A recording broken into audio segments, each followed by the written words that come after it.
حضرت سعد بن ابی وقاص رضی اللہ تعالیٰ عنہ فرماتے مجھے پتہ چلا کہ سلمان فارسی بڑے بیمار ہو گئے، تو میں ان کی تیمارداری کے لیے گیا۔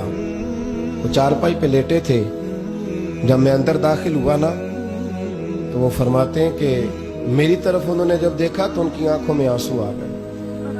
جناب سلمان فارسی رو پڑے اور بڑا روئے۔ میں ان کے قریب گیا، حضرت سعد بن ابی وقاص کہتے میں نے انہیں تسلی دی، میں نے کہا یار تو کیوں روتا ہے؟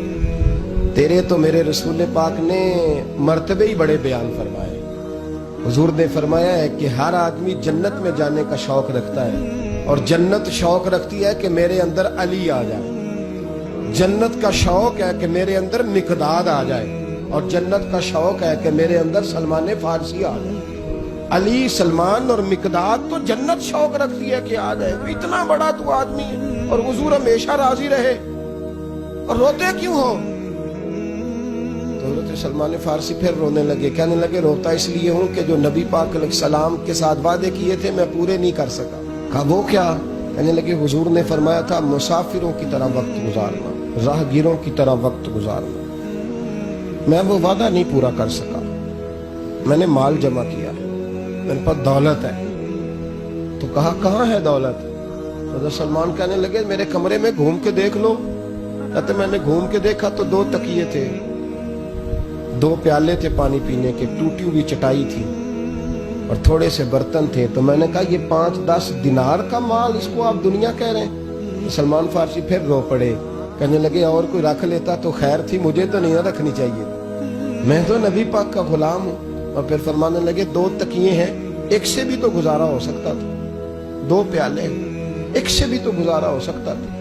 یارو حضرت سعد بن ابی وقاص کہنے لگے یار تو کچھ بھی نہیں، بس اصل بات یہ ہے کہ تو غافل نہیں ہونا چاہتا۔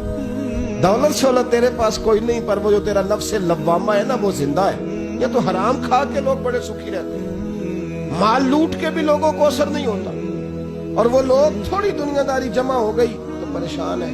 صحابہ میں سب سے امیر ہے حضرت عبد الرحمن ابن عوف، 80 ہزار دینار ان کے انتقال کے بعد ان کی 4 بیویوں کے حصے میں آئے، اور ان کی دولت اتنی پاک صاف ہے کہ اللہ کے رسول نے ان کے پیچھے نماز ادا فرمائی ہے۔ اللہ کرے آپ کو سمجھ آئے میری بات، یعنی 1 روپیہ حلال کا ہے، اسی لیے تو میرے نبی پاک نے ان کے پیچھے نماز پڑھ لی ہے۔ 1 روپیہ حلال کا، اور جن 10 لوگوں کو نبی کریم نے زندگی میں جنت کی ٹکٹ عطا فرمائی نا، 10 مبشرہ، ان میں حضرت عبد الرحمن ابن عوف شامل ہے۔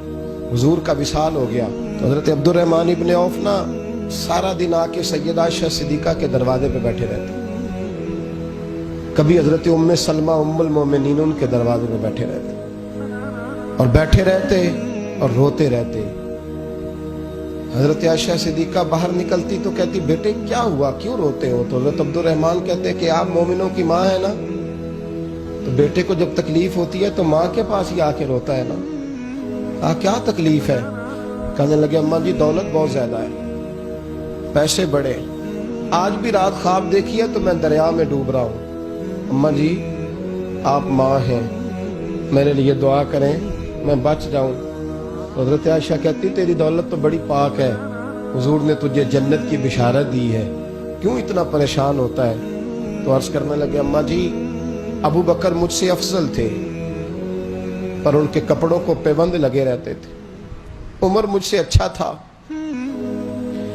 پر جب وہ دنیا سے گیا تو اس پر قرضہ تھا، امیر حمزہ مجھ سے بڑے افضل تھے، جب دنیا سے گئے تو کفن کا کپڑا بھی موجود نہیں تھا، تو میں نے اتنی دولت جمع کی ہے، ڈر لگتا ہے غافل نہ کر دے، دولت کہیں قائل نہ کر دے۔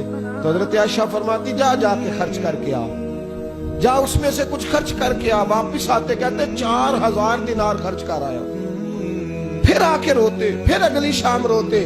جناب ام سلمہ حضرت عائشہ ہاتھ اٹھا کے دعا کرتی، کہتی بات صرف اتنی ہے کہ تو غافل نہیں ہونا چاہتا، ہم تجھے دعا دیتی ہیں، پر مسئلہ یہ نہیں کہ تیری دولت میں کوئی کمزوری ہے، بات صرف اتنی ہے کہ تو غافل، بولیے تو غافل ہونا، جو دم غافل سو دم کافر، سانو مرشد اے ہو پڑھایا، بات صرف اتنی ہے کہ تو غافل نہیں ہونا۔ بھائیو یہ جو غفلت ہے نا یہ بہت بڑی مصیبت ہے۔